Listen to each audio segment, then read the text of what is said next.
Hey everybody.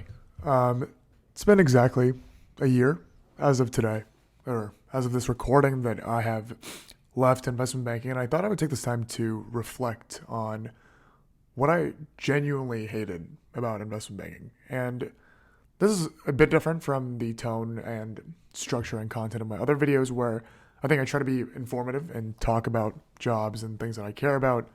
I've been thinking about this video a lot as I've hit this 1 year mark, and I've been working at this new startup. And frankly, there are some days that I work longer in this startup and actually work during those times, not waiting for comments, but actually put in work longer than banking. And it made me realize perhaps it wasn't the work life balance that everyone complains about, that people don't like about banking, or me specifically, that I didn't like about banking. And I thought that now that I'm a year out and I feel empowered or not fearful, not that anyone has said you can't talk about these things, but I think now that I've taken a year away from it, I can be professional about the things that I'm about to talk about and not come off as a complainer, but more of as a reflector.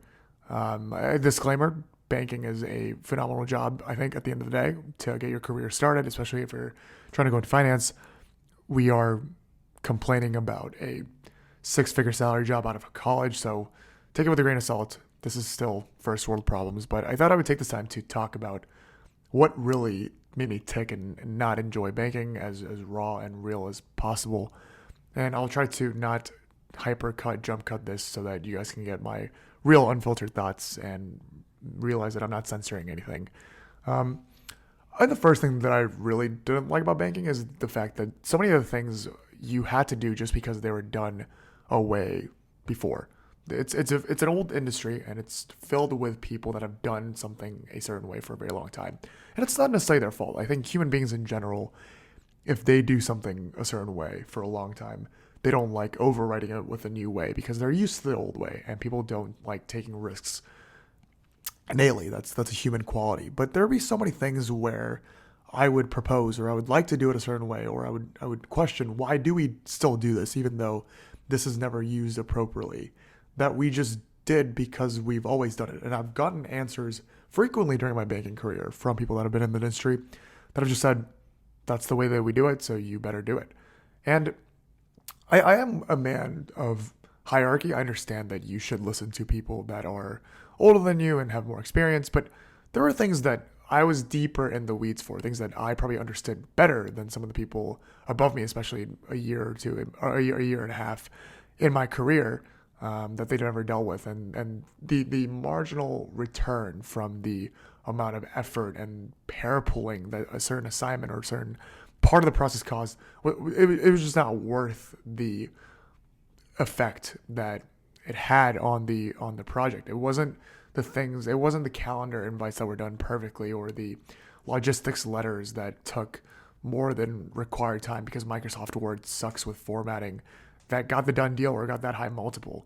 It really wasn't, but it cost analysts time, and it was just inefficient. But the way that we dealt with those things and did those things just because it's the way that it's always been, I think that frustrated me a lot. And the fact that little change came from people trying to raise voices, and many times people were discouraged from raising voices because we just do things the way that it's always been done.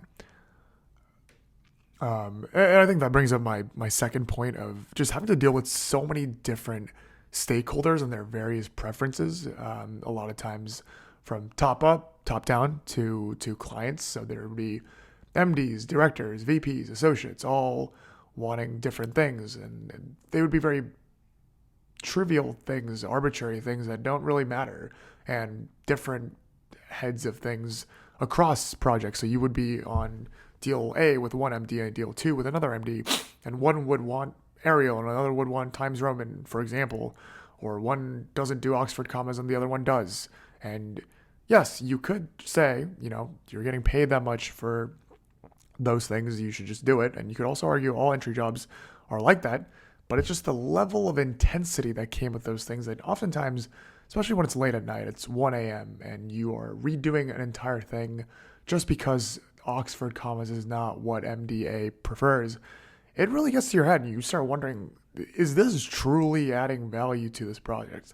It's not even about whether or not you want to do it or not. I once again, if someone wants you to do it and they're above you, you should probably do it. You're hired for a reason. But you start genuinely questioning, does this actually affect the process? Does a client or a private equity firm look at this and go, oh, Bob used Oxford Commas last time, but this time he's not using it, so I'm not going to go with this deal. Does that actually occur? I think questions like that, just so many inefficiencies and things that happen to be the way it is just because someone wants to do it out of their routine, out of their maybe ego. I think that's something that frustrated me a lot. Once again, maybe I'm just a rebellious soul. Maybe it's just part of the journey, but that's something that continuously bothered me. Kind of along the same lines, I think this most bankers would agree with, but doing things by a certain time just because someone said that's the right time to do it.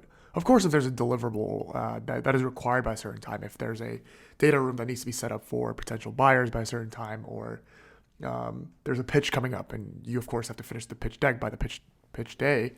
But there would be so many times, and I'm saying multiple times a week, maybe even multiple times a day, where someone above you would be pushing for something that has to be done. It just has to be done by a certain time. They would love to see it by their desk, by their email, first thing in the morning.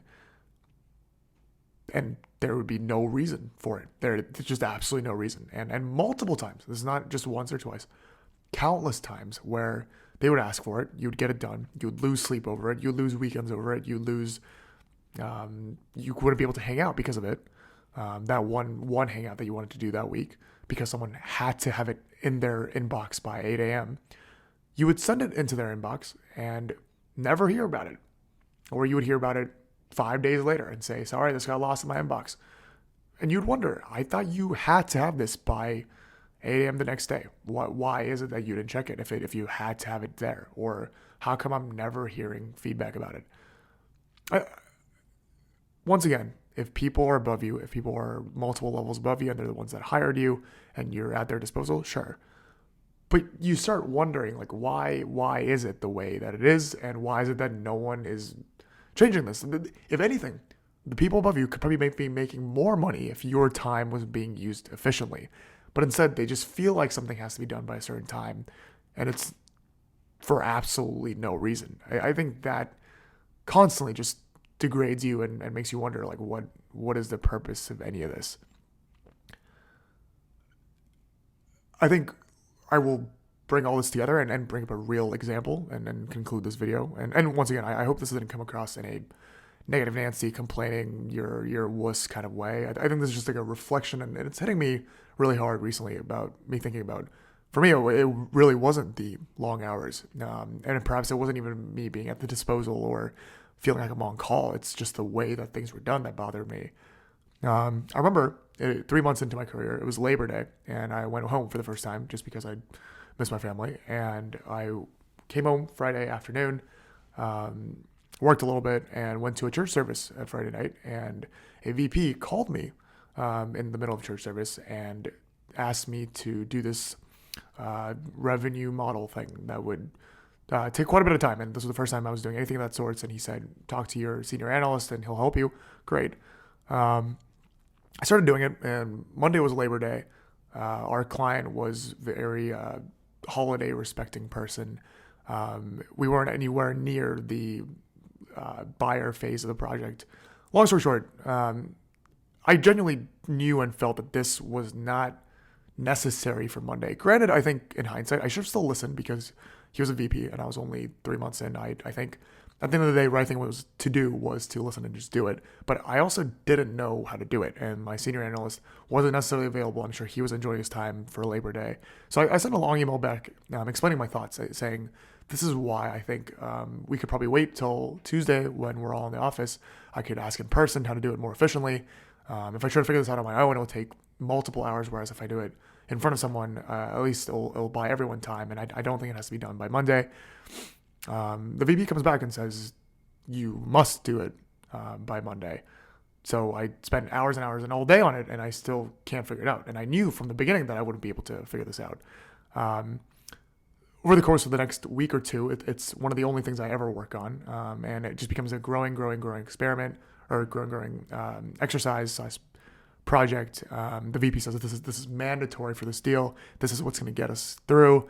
And I ultimately finish it. And actually before that, once I go in after Labor Day, calls me into his office and says, you should never, talk back to your superior. And if he tells you to do something, you should do it, which I somewhat agree with. And then I kind of cried actually, in the office, but not because I was sad or frustrated. It was more like, I really think I'm correct in this situation, but I can't say anything because you're higher. And I think at that point I was kind of like, I'm really going to try my best to become the best so that this doesn't happen to me and my words actually carry weight. And maybe that was his purpose. Anyways, for 2-3 weeks, this is all I work on. I lose every weekend over it actually. And it never sees the light. We don't use it. Actually a different form of this gets used. And I never find out why this doesn't get used, what it was going to be theoretically used for. And things like this didn't occur every time. And I think as I got more tenured, I understood it better. But ultimately, the fact that things like that do occur, and I'm sure other bankers can attest that things like that happen a lot, just confuses me. I feel like for an industry that's been around for so long, that's technically so efficient and makes so much money, there could be improvements and ways to make things better so that analyst time is spent better, more efficiently for the benefit of the company, of the clients, of the MDs. I think that's good enough for now for this reflection.